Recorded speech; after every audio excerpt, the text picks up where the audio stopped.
স্বৈরাচার যারা আমার জমিনের উপরে আমার মানুষের উপরে রাজত্ব চালিয়েছে তারা আজকে কোথায় কোথায় সেই অহংকারীরা? সেদিন তো বলবেন, কিন্তু দুনিয়ার মাঝেও স্বৈরাচার যারা অহংকারী যারা তাদের শাস্তি পৃথিবীর বুকেও দেন, আর সেদিন তো দিবিনি। যাদের তর্জনী হেননে লক্ষ কোটি কোটি মানুষ উঠতো আর বসতো, তাদের জিল্লাতির সঙ্গে আল্লাহ রাব্বুল আলামিন কতজনকে বিদায় করে দিলেন। ফুলের মালা নিয়ে কুলাতে পারে নাই, পা থেকে শুরু করে গলা পর্যন্ত ফুলের মালা দিয়া ডুবাই দিল ভক্তরা। আবার আল্লাহ রাব্বুল আলামিন এমন শাস্তি দিলেন, ফুলের মালার পরিবর্তে জুতার মালা নিয়ে জেলের মধ্যে ঢুকাইয়া দিলেন। কিয়ামতের ময়দানে আল্লাহর কসম করে বলছি, সেদিন জাহান্নামীদের ভীষণ কষ্ট হবে, আর জান্নাতীদের জন্য অত্যন্ত আসান হবে, অবস্থাটা খুবই আরামের হবে। নবীজি বলেন, এক ফরজ নামাজ, এক ওয়াক্ত ফরজ নামাজ আদায় করতে যে সময়টুকুন লাগে, কিয়ামতের মাঠের এই সময় এত বড় বিরাট লম্বা সময় জান্নাতীদের জন্য এরকম হালকা হয়ে যাবে। সুবহানাল্লাহ। হযরত আবু সাঈদ খুদরী রাদিয়াল্লাহু তাআলা হাদিস কেন বর্ণনা করেছেন, এক ওয়াক্ত নামাজ, একটা ফরজ নামাজ পড়তে যতটুকুন সময় লাগে এতটুকুন সময়ের ভেতরে জান্নাতীদের কারবার শেষ হয়ে যাবে। সুবহানাল্লাহ বিহামদি। আর ওদের কারবার তো শেষই হবে না। ওয়া ইয়াউমা তাশাক্কাকুস সামাউ বিল গামামি ওয়া নুজ্জিলাল মালাইকাতু তানজিলা। ওরা ফেরেশতা দেখতে চায়। সেদিন আসমান সমূহ বিদীর্ণ হয়ে মেঘ পুঞ্জ বেরিয়ে আসবে, আত্মপ্রকাশ করবে। তার ভেতর থেকে ফেরেশতারা ক্রমাগত নাজিল হতে থাকবে।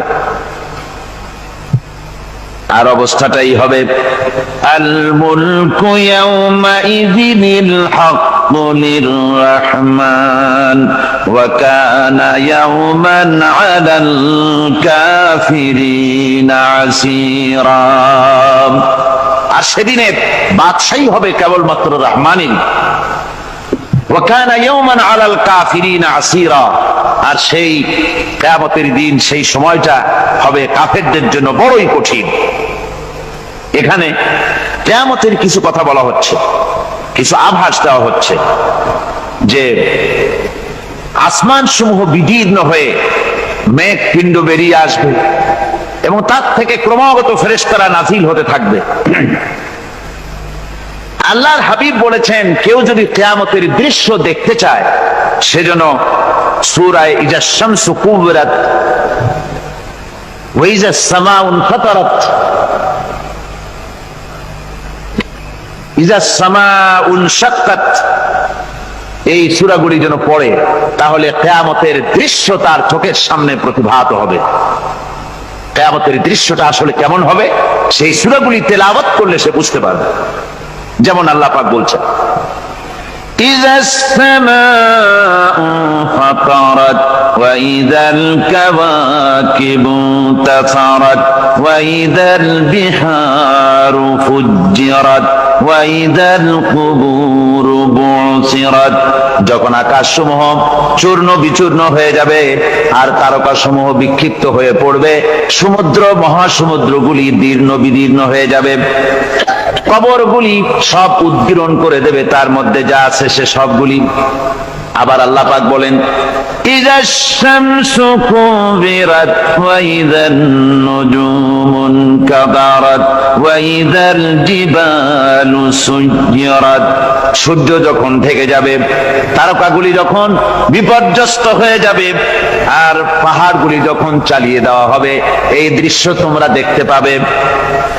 فإذا النجوم طمست وإذا السماء فرجت وإذا الجبال نسفت। সেদিন অবস্থা এমন হবে, সমস্ত তারকাগুলি স্তিমিত হয়ে যাবে আর আকাশসমূহ দীর্ণ বিদীর্ণ হয়ে যাবে। আর দেখতে পাবে পাহাড়গুলি, সমস্ত পাহাড়গুলিকে উড়িয়ে দেওয়া হবে। আবার অবস্থা আরো কি হবে, فإذا বারিকাল বাসারু ওয়া খাসাফাল কামারু ওয়া জুমিআশ শামসু ওয়াল কামার। যখন চক্ষু বিস্ফারিত হয়ে যাবে মানুষের, চাঁদ আর সূর্য নিষ্প্রভ হয়ে যাবে, সব একাকার হয়ে যাবে, চন্দ্র এবং সূর্য তার অস্তিত্বকে হারিয়ে ফেলবে।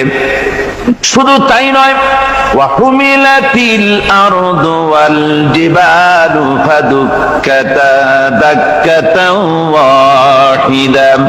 জমিন ও পাহাড়গুলির মধ্যে সংঘর্ষ লাগিয়ে দেওয়া হবে, আর তা এক ধাক্কায় জমিন এবং সমস্ত পাহাড়গুলি চূর্ণ বিচূর্ণ হয়ে যাবে। সুবহানাল্লাহ ওয়া বিহামদিহি। আল্লাহ রাব্বুল আলামিন বলছেন, এইভাবে করে কিয়ামতের দৃশ্য, বিভীষিকাময় দৃশ্য তোমরা দেখতে পাবে। আর সেদিনের রাজত্বটা কার হবে? আল মুলকু ইয়াউমাইযিনিল হাক্কু লির-রাহমান। সেদিনের রাজত্ব হবে কেবলমাত্র রহমানের। অর্থাৎ যেসব কৃত্রিম বাদশাহী দেখে তোমাদের চোখে ধাঁধা লেগে গিয়েছে, তোমাদেরকে দুনিয়ার বাদশাহী দেখে তোমরা ধোঁকায় পড়ে গিয়েছো, এসব বাদশাহী কিছুই টিকবে না সেদিন। সেদিন শুধু বাদশাহী থাকবে একমাত্র আল্লাহ পাকের। কার থাকবে বাদশাহী? যারা বলেন কার? আল্লাহ রাব্বুল আলামিন যখন কিছুই থাকবে না, ঘোষণা করবেন লিমানিল মুলকুল ইয়াউম লিল্লাহিল ওয়াহিদুল কাহ্হার। আজকে কার রাজত্ব? চারিদিক থেকে আওয়াজ আসতে থাকবে, পরাক্রমশালী আল্লাহ রাব্বুল আলামিন রাজত্ব আর কারো নয়। হাদিস শরীফে এসেছে, বুখারী মুসলিম শরীফের হাদিসে এসেছে, আল্লাহর নবী বলেন আল্লাহ রাব্বুল আলামিন তখন তার এক হাতে আকাশ মণ্ডলীকে ধারণ করবেন, আর এক হাতে জমিনকে ধারণ করবেন। আকাশ মণ্ডলী এক হাতে, জমিন এক হাতে। এভাবে আল্লাহ রাব্বুল আলামিন বলবেন, আইনাল জাব্বারুন আইনাল মুতাকাব্বিরুন। কোথায় সেই স্বৈরাচারীরা? কোথায় সেই দুর্বিনীত অহংকারী স্বৈরাচার যারা আমার জমিনের উপরে, আমার মানুষের উপরে রাজত্ব চালিয়েছে? তারা আজকে কোথায়? কোথায় সেই অহংকারীরা? আল্লাহ পাক সেদিন যে বলবেন, সেদিন তো বলবেন, কিন্তু দুনিয়ার মাঝেও স্বৈরাচার যারা, অহংকারী যারা, তাদের শাস্তি পৃথিবীর বুকেও দেন, আর সেদিন তো দিবেনই। কত স্বৈরাচার আমরা দেখলাম, কত অহংকারী দেখলাম, যাদের তর্জনী হেননে লক্ষ কোটি কোটি মানুষ উঠতো আর বসতো। তাদের জিল্লাতির সঙ্গে আল্লাহ রাব্বুল আলামিন কতজনকে বিদায় করে দিলেন। ফুলের মালা নিয়ে কুলাতে পারে নাই, পা থেকে শুরু করে গলা পর্যন্ত ফুলের মালা দিয়া ডুবাই দিল ভক্তরা। আবার আল্লাহ রাব্বুল আলামিন এমন শাস্তি দিলেন, ফুলের মালার পরিবর্তে জুতার মালা নিয়ে জেলের মধ্যে ঢুকাইয়া দিলেন। ঠিক কিনা গণ? অহংকারী আর স্বৈরাচার যারা হয়, আল্লাহ পাক এভাবে তাদের দৃষ্টান্ত দেখিয়ে দেন। আমরা কত দেখলাম, 9 বছরের রাজা 10 বছরের সাজা। পৃথিবীর মুখে যারা অহংকার করে, যারা স্বৈরাচার হয়, আল্লাহর আইনকে যারা বৃদ্ধঙ্গুষ্টি প্রদর্শন করে, আল্লাহ পাক তাদের জমিনেও দেখান। এখানে চূড়ান্ত ফয়সালা আল্লাহ করেন না, আসল ফয়সালার জায়গা তো আছেই, তবে এখানে নমুনা দেখায় দেন। কিন্তু মুশকিল হচ্ছে, ইতিহাসের সবচাইতে বড় শিক্ষা হলো, ইতিহাস থেকে মানুষেরা শিক্ষা গ্রহণ করে না। একজনে যে কাম করে বিপদে পড়ে, আর একজন এসে আবার সেই পথেই অগ্রসর হয়, নিশ্চিত মৃত্যুর পথে। আমার বন্ধুগণ, আল্লাহ পাক বলছেন সেই দিন আমার রাজত্ব হবে, আর কারো রাজত্ব হবে না। ওয়া কানা ইয়াওমান আলাল কাফিরিনা আসীরা। আর ওই দিনটা, ওই কিয়ামতের দিন হবে কাফেরদের জন্য সবচেয়ে কঠিন। সবচাইতে কঠিন হবে কাদের জন্য? কাফেরদের জন্য। কাফের কারা? কাফের হচ্ছে তারা যারা নাকি আল্লাহর আইনকে অস্বীকার করেছে, আল্লাহকে অস্বীকার করেছে, আল্লাহর আইনকে অস্বীকার করেছে। ওরা কি? কাফের। কুফর শব্দের অর্থ হচ্ছে গোপন করা। এই জন্য অন্ধকার রাতকে আরবিতে কাফের বলা হয়েছে, অর্থাৎ যা সব জিনিসকে অন্ধকার দিয়ে ঢেকে দেয়। তো কুফর হচ্ছে সেই জিনিস যা মহাসত্যকে ঢেকে দেয়, সত্যকে মহাসত্যকে ঢেকে দেয় যে জিনিস, সেটাকে কুফর বলা হয়। আর এই কাফের অন্ধকারে ঘুরে মরে, সে কোন আলোর খোঁজ পায় না। আল্লাহ রাব্বুল আলামিন বলেন, কাফেরদের কথা এখন শোনাচ্ছেন আল্লাহ পাক, والذين كفروا أولياؤهم الطاغوت يخرجونهم من النور إلى الظلمات। যারা কাফের, যারা কুফরি অবলম্বন করেছে, তাদের সাহায্যকারী আর পৃষ্ঠপোষক হচ্ছে তাগুত। তাগুত বলা হয় সেই শক্তিকে, যে শক্তি শুধু নিজেই আল্লাহর আইন অমান্য করে বসে থাকে না, বরং অন্যদেরকেও আল্লাহর আইন অমান্য করতে বাধ্য করে। ওদেরকে আরবিতে কি বলা হয়? তাগুত বলা হয়। আর এই তাগুতি শক্তি, এই তাগুত হয় তার সাহায্যকারী, যা তাকে আলো থেকে টেনে অন্ধকারের ভেতরে নিয়ে যায়। আর কাফের হচ্ছে আল্লাহ পাকের ভাষায়, অর্থাৎ কোরআনের ভাষায়, কাফের হচ্ছে সবচাইতে নিকৃষ্ট প্রাণী, সবচাইতে নিকৃষ্ট জীব। মহাসত্যকে যারা অস্বীকার করেছে, যারা আল্লাহকে মানে না, যারা আল্লাহর কোরআনকে মানে না, যারা ইসলামকে স্বীকার করে না, তারা সবচাইতে নিকৃষ্ট প্রাণী। আল্লাহ রাব্বুল আলামিন বলেন, ইন্না শাররাদ দাওয়াবি ইনদাল্লাহিল্লাযীনা কাফারু ফাহুম লা ইউমিনুন। নিশ্চয়ই আল্লাহর জমিনে সব বিচরণশীল জীব যত আছে, আল্লাহ বলছেন আমার জমিনে বিচরণশীল জীব যত আছে, তার মধ্যে সবচাইতে নিকৃষ্ট প্রাণী হলো যারা ঈমান আনে নাই, যারা বিশ্বাস করে না আমি আল্লাহকে, যারা পরকালকে বিশ্বাস করে নাই, যারা কোরআনকে বিশ্বাস করে নাই, যারা ইসলামকে বিশ্বাস করে নাই, পৃথিবীর মধ্যে তারা সবচাইতে নিকৃষ্টতম প্রাণী। আল্লাহ বলেন শুধু নিকৃষ্ট জনক, নিকৃষ্ট প্রাণী বললেই সারে না, এরা হলো চতুষ্পদ জানোয়ারের মতো। কে বলতেছেন?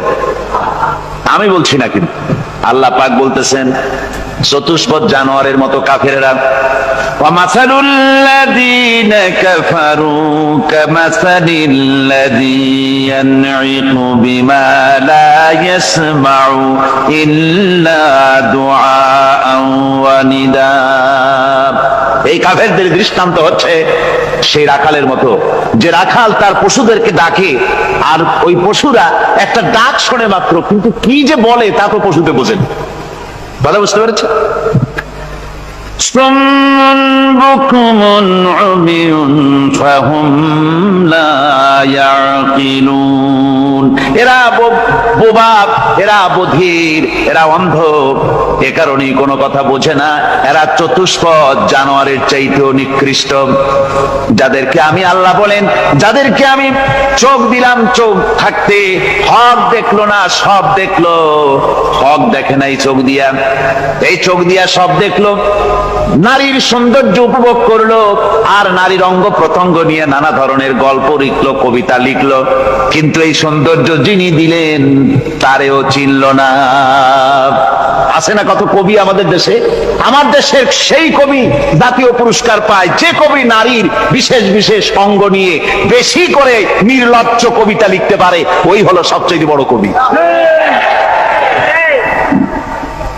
আমার বন্ধুগণ, একজন বুজুর্গ ব্যক্তি, তিনি পথ দিয়ে যাচ্ছিলেন, তো সে পথে এক সুন্দরী যুবতী মেয়েকে দেখে সেই যুবতী মেয়ের দিকে এই বুজুর্গ ব্যক্তি এক নজরে তাকায় আছে। তখন এই ঘটনাটাকে কবি এভাবে লিখতেছেন সাজায়, একদা সুখদায়ক প্রমোদা বদন দর্শন করিব ঝরিল নয়ন।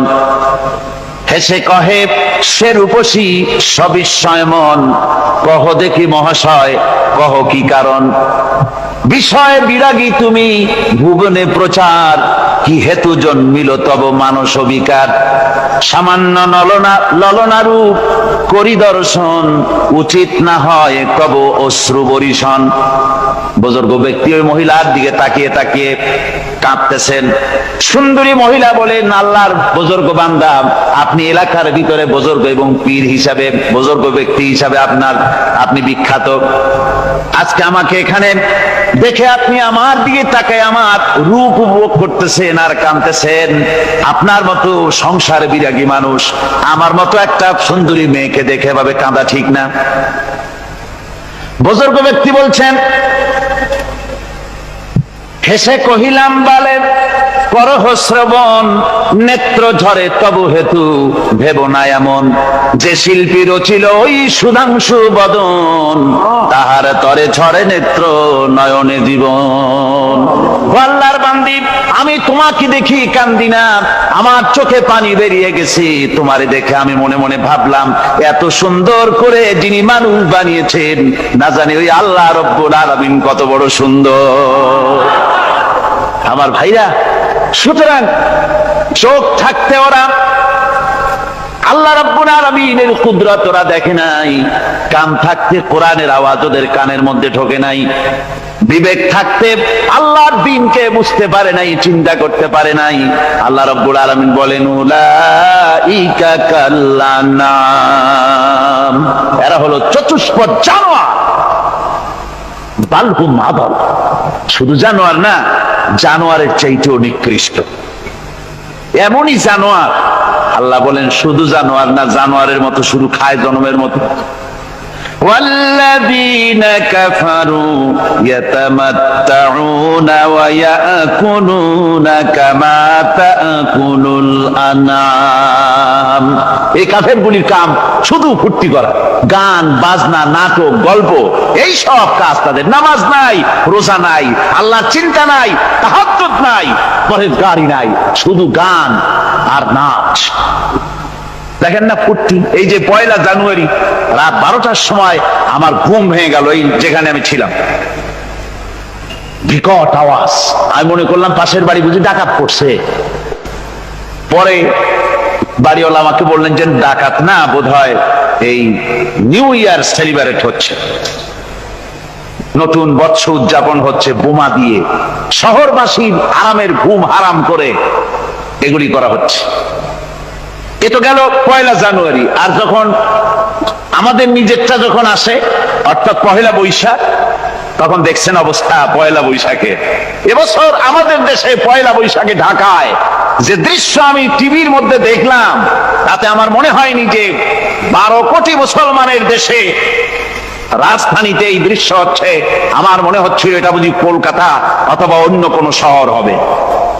আমি দেখলাম সমস্ত যুবক যুবতী, নারী পুরুষ, বিভিন্ন বয়সের লোক সব একসঙ্গে রাস্তায় নেমেছে, নাচতেছে। তার মধ্যে বুদ্ধিজীবী আছে, শিক্ষিত লোক আছে, সমানে নাচতেছে। আর তাদের মুখোশ পরা, বানরের মুখোশ, কুকুরের মুখোশ, শূকরের মুখোশ, ঘোড়ার মুখোশ, পাপী শিয়ালের মুখোশ, এই মুখোশ পরে এভাবে নাচতেছে। আমি চিন্তা করলাম, নববর্ষের সাথে কুত্তার মুখোশের সম্পর্ক কি? নববর্ষের সাথে পাপী শৃগালের মুখোশের সম্পর্ক কি? তাহলে ওরা কি বলতে চায় যে আগামী বছরটা আমরা কুত্তার ভূমিকায় অ্যাক্টিং করব, অথবা শৃগালের মতো ধূর্তামি করব জাতির সাথে? তারপরে কি করলো? সকাল বেলায় যুবক যুবতী 1 বৈশাখ সূর্য উদয়ের আগে রমনা লেকের পাড়ে গিয়ে সব দাঁড়িয়েছে বাসন্তী রঙের শাড়ি পরে। তারপরে সেখানে দাঁড়িয়ে সূর্য উদয়ের পানে তাকিয়ে সকাল বেলায় ভাবে করজোর করে বলছে, এসো হে নববৈশাখ স্বাগতম হে। নববৈশাখ অলক্ষে বোধহয় এটা শুনে বলতেছে, বাবাজিরা আমারে ডাকতেছো, অপেক্ষা করো, আমি আসতেছি। আমারে ডাকতেছো, আমি আসতেছি, কোমরে গামছা বেঁধে আসতেছি। 225 মাইল স্পিডে আসতেছি, 30 ফুট উঁচু জলোচ্ছ্বাস নিয়ে আসতেছি, নববৈশাখের মজা সাত চাকায়। আমার ভাইরা, মুসলমান নববর্ষ উদযাপনের সাথে মুসলমানের কিসের সম্পর্ক? মুসলমান যদি এই দিন উদযাপনই করে তাহলে তাকে করতে হবে ফজরের নামাজ পড়বে। মুসলমান নববর্ষ উদযাপন করবে, ফজরের নামাজ পড়বে, তারপরে কোরআন শরীফ তেলাওয়াত করবে, দরুদ শরীফ পড়বে, আল্লাহর দরবারে হাত তুলে বলবে, রব্বুনা রাব্বিন, একটি বছর পার করে দিলাম, নাফরমানি ছাড়া কিছুই তো করি নাই, বিগত বছরে যা করেছি মাফ করে দাও, আগামী বছরটা গোটা জাতি আর দেশের জন্য কল্যাণকর মঙ্গলময় করে দাও। এটাই তো বলা উচিত ছিল নাকি বলে?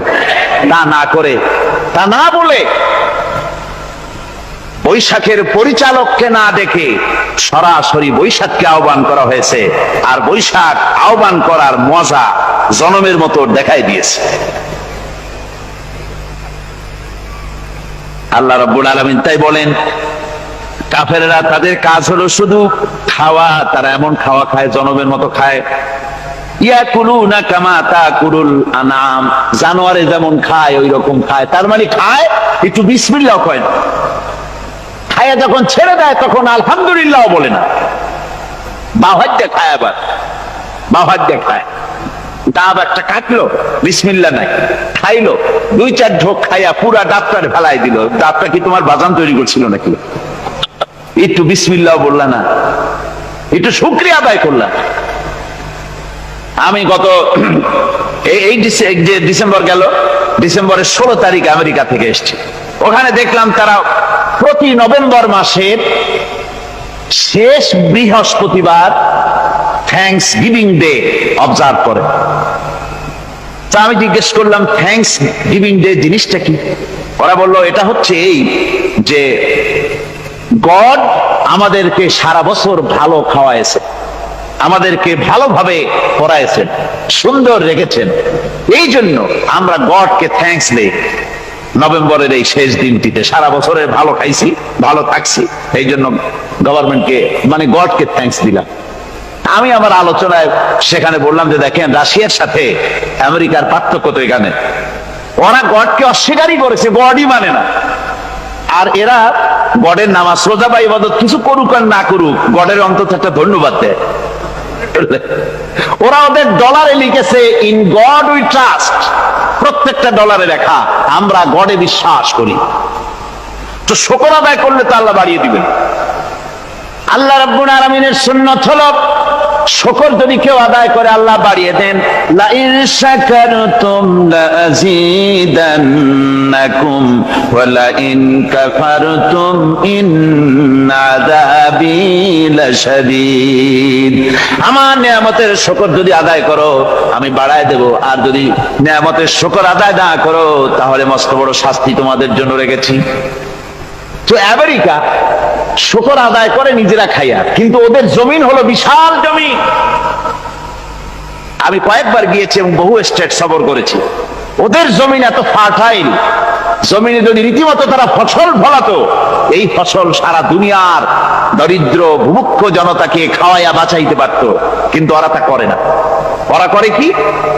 ওরা মুনাফার হার, বাজার দর ঠিক রাখার জন্য নির্দিষ্ট পরিমাণ জমিনে ফসল ফলায়, কিন্তু জমিন এতই উর্বর, ওদের মেজারমেন্ট করা, মাপ করা, হিসাব করা ফসল হয় না, ফসল হয় বেশি। তখন বাড়তি ফসলকে তারা প্রতি বছর লক্ষ লক্ষ টন আলু আর গমকে তারা সমুদ্রে নিক্ষেপ করে। তাদের আলু এবং গম সেই সময় তারা নিক্ষেপ করে সমুদ্রে, যখন ইথিওপিয়া, সুদানে মানুষ না খেয়ে মরছে। পৃথিবীর বিভিন্ন দেশে মানুষ ক্ষুধার যন্ত্রণায় যখন চিৎকার করছে, আর তাদের এই চিৎকারে আকাশ বাতাস ভারী হয়ে যাচ্ছে, তখন ওরা এই কামটি করছে। তাই আমি ওই প্রথম দিন বলেছিলাম যে রাশিয়া যেমন খান খান হয়েছে, অস্তিত্ব বিলুপ্ত হয়েছে আল্লাহর সাথে নাফরমানি করার কারণে। আপনারা বলতে পারেন কমিউনিজম কি একটা সহজ ব্যাপার? একটা বিরাট শক্তি, পৃথিবীর বুকে কত দেশ তারা ডমিনেট করতেছিল, কোন যুদ্ধ নাই, কোন রক্তপাত নাই, বিনা ধাক্কায়, বিনা বাতাসে, বিনা ঝড়ে বিশাল মহিরুহু চিৎপটাং। এটা হলো কেন? কেন হলো রাশিয়ার এই দশা? আমি লালদিঘির ময়দানে বলে গেছিলাম, আমি চিন্তা করে যেটা পাইছি সেটা হচ্ছে দুনিয়ার সমস্ত মতবাদ আল্লাহকে কোনো না কোনো প্রকারে স্বীকার করে। তার কথা মানুক আর না মানুক, আছে একটা কিছু এতটুকুন বলে যে আল্লাহ আছেন বা গড আছে বা একটা কিছু আছে। কমিউনিজম, সমাজতন্ত্র হলো পৃথিবীর একমাত্র নিকৃষ্ট মতবাদ, যে মতবাদ সরাসরি আল্লাহকে অস্বীকার করেছে, বলেছে আল্লাহ নাই, দেয়ার ইজ নো গড। তারা ধর্মকে আফিম বলেছে।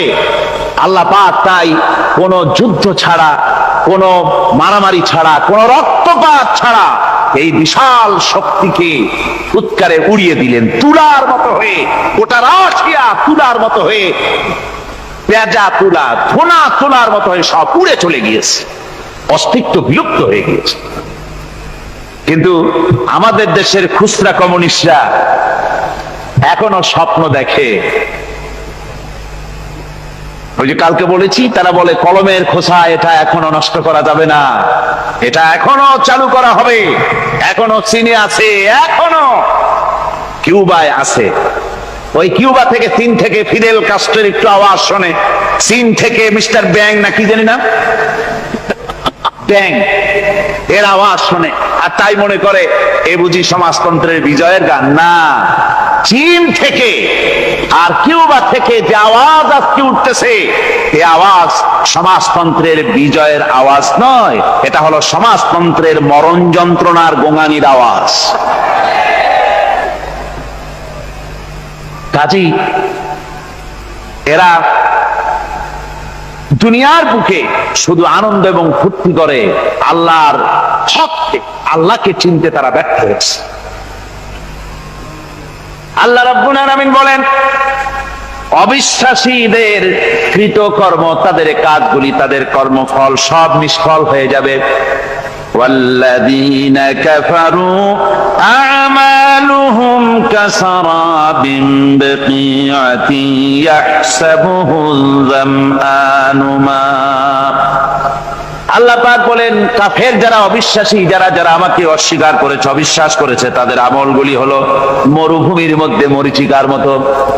মরুভূমির মরীচিকা, মানুষ যখন মরুভূমির ভিতর দিয়ে যায়, পানির পিপাসা লাগে, দূরে দেখে পানি চিকচিক করতেছে, আর ওই মরীচিকা যেটাকে সে পানি মনে করেছিল, হাত্তা ইযা জাআহু লাম ইয়াজিদহু শাইআ, যেটাকে সে পানি মনে করে ছুটতেছিল, যখন কাছে গেল, আল্লাহ পাক বলেন কিছুই সেখানে পায় না, শুধু মরীচিকা, বালু আর বালু।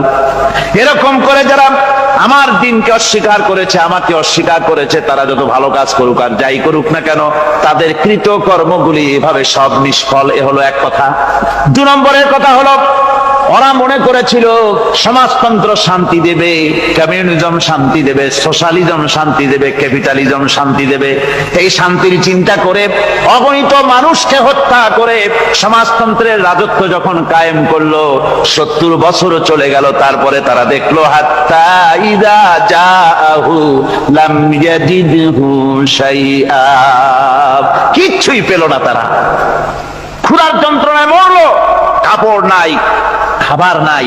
তারা ওই রাশিয়া থেকে, চেকোস্লোভাকিয়া থেকে, যুগোস্লাভিয়া দিয়া, রোমানিয়া থেকে, হাঙ্গেরি এবং পোল্যান্ড আর মঙ্গোলিয়া থেকে, সেখানে সমাজতন্ত্র তাড়াতে আমরা যাই নাই।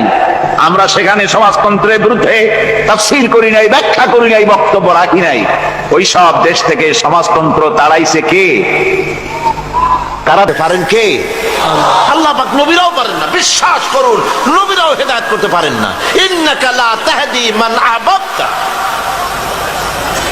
হে রাসূল, আপনি যাকেই পছন্দ করেন, ভালোবাসেন, পছন্দ করেন হেদায়েত হোক, আপনি হেদায়েত করতে পারবেন না। কার কথা? আল্লাহ। হেদায়েতের মালিক কে? আল্লাহ। আল্লাহ, আল্লাহ, তিনি হচ্ছেন হেদায়েতের মালিক। নবীরা, আম্বিয়া আলাইহিস সালাম, সাহাবায়ে কেরাম,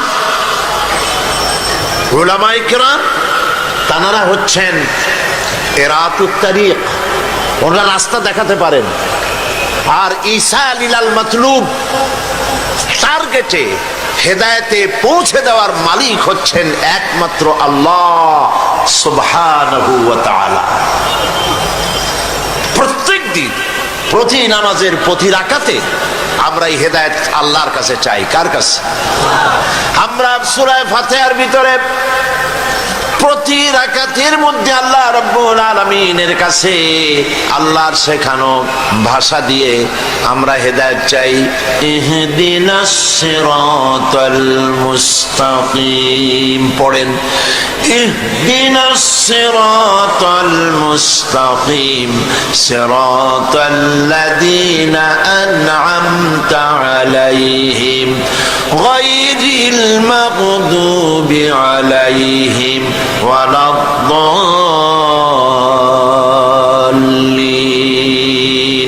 আমিন। আয় আল্লাহ আমাদেরকে হেদায়েত দাও, হেদায়েতের রাস্তা দেখাও, সহজ সরল পথ আমাদের দেখাও। সুতরাং হেদায়েত দিবেন আল্লাহ পাক। যেই পথে হেদায়েত দিবেন সেই পথের কাছে যাব না, হেদায়েত পাবো? কি খাইলে পেট ক্ষুধা লাগছে, কি খাইলে ক্ষুধা নিবারণ হবে? সোজা কথা, তা বলতে আবার শরম করে নাকি? ভাত রুটি এগুলো খাইলেই তো পেট ভরবে। ক্ষুধা লেগেছে, যা খেলে পেট ভরবে তার কাছে যাব না। আমার মতো পাগল আর কেউ হবে নাকি?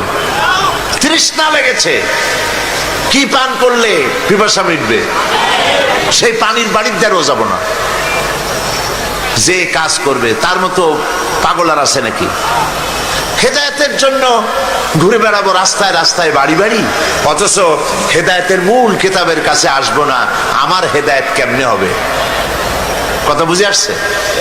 সুতরাং হেদায়েতের জন্য আসতে হবে কোথায়? কোরআনের কাছে। আর হেদায়েত পাওয়া যত কঠিন, হেদায়েতের উপরে টিকে থাকা তার থেকেও। এই জন্য রব্বুল আলামিন একটি দোয়া শিখাই দিয়েছেন, বান্দা আমার কাছে হেদায়েতের জন্য, হেদায়েতের উপরে টিকে থাকার জন্য দোয়া করো।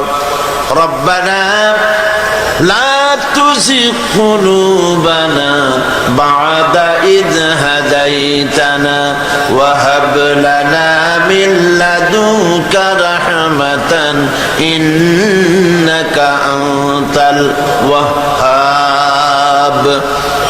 আয় আমার রব, যখন তুমি আমাকে হেদায়েতের রাস্তা দেখিয়েছো, এই রাস্তা থেকে আমাকে সরিয়ে দিও না। বলেন আমিন, বলেন আমিন। তাহলে হেদায়েতের মূল রাস্তা হলো কোরআন। এই কোরআন দিয়েই নবী করিম সাল্লাল্লাহু আলাইহি সাল্লাম একটি জাতিকে, একটা মরা জাতিকে জিন্দা করছিলেন। সুবহানাল্লাহ বলেন। মরা জাতি মানে চরিত্রের দিক থেকে মরা। কত বড় মরা চরিত্র হলে পরে তারা খুন করত, চুরি করত, ডাকাতি করত, জেনা করত, সব এমন কোন কাজ ছিল না যা তারা করে নাই। এই মরা জাতিকে নবী করিম সাল্লাল্লাহু আলাইহি সাল্লাম জিন্দা করেছিলেন, করেন নাই? কে দিয়ে জিন্দা করেছিলেন? এই কোরআন দিয়েই তাদেরকে জিন্দা করেছিলেন। একটা কিতাব দিয়ে একটা বিপ্লব হয়েছে পৃথিবীতে। ভালো করে শোনেন সিলেটের সম্মানিত ভাই আর বোনেরা, পৃথিবীতে যত বিপ্লব হয়েছে সমস্ত বিপ্লব হয়েছে রক্তপাতের মধ্য দিয়ে। রুশ বিপ্লব, লক্ষ লক্ষ মানুষের রক্তের উপর থেকে বিপ্লব হয়েছে। এখনো গণকবর আবিষ্কার হচ্ছে, লক্ষ লক্ষ মানুষের হাড্ডি গুড্ডি পাওয়া যাচ্ছে। পৃথিবীতে যত বিপ্লব হয়েছে রক্তের মধ্য দিয়ে বিপ্লব। আর ইসলামের বিপ্লব হয়েছে একখানা কিতাব দিয়ে। তাও সুবহানাল্লাহ বলবেন না? একখানা কিতাব দিয়ে একটা বিপ্লব হয়ে গেল।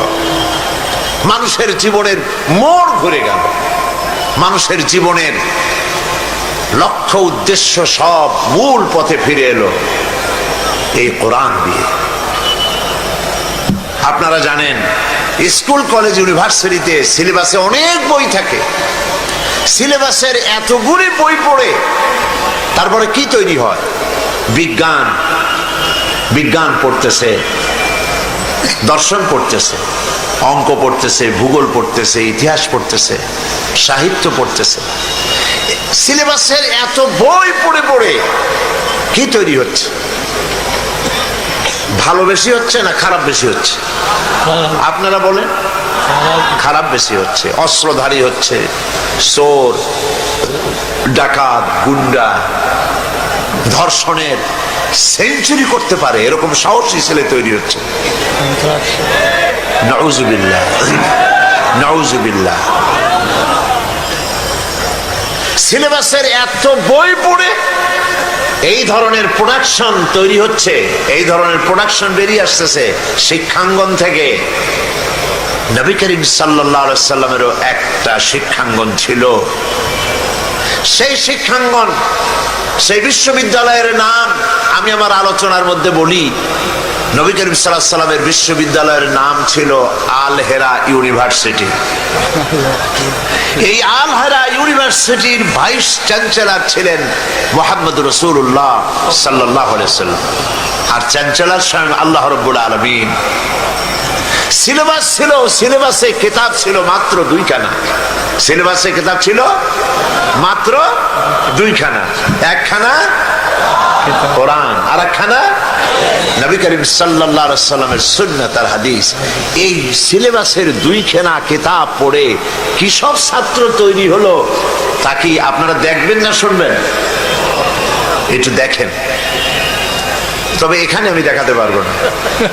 মনের চোখ ইতিহাসের পাতায় ফিরিয়ে দিন 1400 বছরের আবু বকরের দিকে তাকান। আবু বকর, ওমর, উসমান, আলী, আবু উবাইদা ইবনুল জাররাহ, আবু ইবনুল আস, আবু মুসা আশআরী, জুবায়ের, সাদ, আম্মার, খাব্বাব, খুবাইব রিদওয়ানুল্লাহি তাআলা আলাইহিম আজমাইন। কি সব সাহাবী তৈরি হলো, সুবহানাল্লাহ। কি সব মানুষ তৈরি হলো। সিলেবাসের মাত্র 2খানা কিতাব পড়ে তারা পৃথিবীর সেরা মানুষ বনে গেলেন। হযরত ওমরের মতো একজন শাসক গোটা পৃথিবীর সমস্ত বিশ্ববিদ্যালয় একত্রিত হয়েও হযরত ওমরের মতো একজন মানুষ আর বানাইতে পারবে না। তার কাছাকাছি বানাতে পারবে যদি আবার শিক্ষাঙ্গনগুলির সিলেবাসে থাকে এই কিতাব আর নবী করিম সাল্লাল্লাহু আলাইহি সাল্লামের হাদিস, তাহলেই সম্ভব। কথা ঠিক কিনা বলেন? এবার দেখেন ইতিহাসের, আমি বলেছি যে আমি কথা আপনাদেরকে শোনাবো না, দেখাবো। তো দেখার জন্য ইতিহাসের পাতার দিকে তাকান। হযরত ওমর রাদিয়াল্লাহু তাআলা আনহু নবী করিম সাল্লাল্লাহু আলাইহি সাল্লামকে হত্যা করতে আসছেন। এটা ঠিক কিনা? 26 বছরের ভরা যুবক তিনি নবী করিম সাল্লাল্লাহু আলাইহি সাল্লামকে হত্যা করার জন্য এসেছেন। কোরআন শরীফ তার কানের মধ্যে ঢুকলো। কোরআনের আওয়াজ শুনে তিনি কোরআন পড়লেন, কোরআনের পাতা পড়লেন। আমি ঘটনা শোনাবো না, এটা তো আপনাদের জানা ঘটনা। আমি যাচ্ছি ভিন্ন দিকে। কোথায় আপনাদের নিয়ে যাচ্ছি শুনলে পরে বুঝবেন। হযরতে ওমর কোরআনে কারিমের পাতা হাতে নিয়ে যখন পড়লেন, তাহা মা আনজালনা আলাইকাল কুরআনা লিতাশকা। কোরআনে কারিমের এক একটা আয়াত পড়তেছেন আর তার রক্ত হিম শীতল হয়ে আসতেছে। উত্তেজিত রক্ত, রক্তচক্ষু। নবী করিম সাল্লাল্লাহু আলাইহি সাল্লামকে যেখানে পাবেন সেখানে হত্যা করবেন। এখন এক একটা আয়াত তেলাওয়াত করছে, শক্তি নিস্তেজ হয়ে আসতেছে, রক্তহীন শীতল হয়ে যাচ্ছে। হঠাৎ করে তার নিজের অজান্তে চোখ থেকে পানি দরদর করে পড়া শুরু হয়ে গেছে। নবী করিম সাল্লাল্লাহু আলাইহি সাল্লামের কাছে এলেন। তিনি প্রশ্ন করলেন, ওমর, হাতে তরবারি তোমার কি মতলব নিয়ে এসেছো? হযরত ওমর বললেন, কুমতলব নিয়ে এসেছিলাম। কিন্তু কোরআনে কারিমের আয়াত শুনে, কোরআনের সংস্পর্শে এসে আমার জীবনের ভুল ধরা পড়েছে।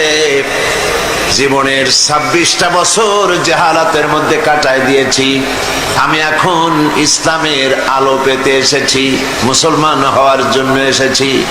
নবীজি বললেন, ওমর পড়ো লা ইলাহা ইল্লাল্লাহু মুহাম্মাদুর রাসূলুল্লাহ।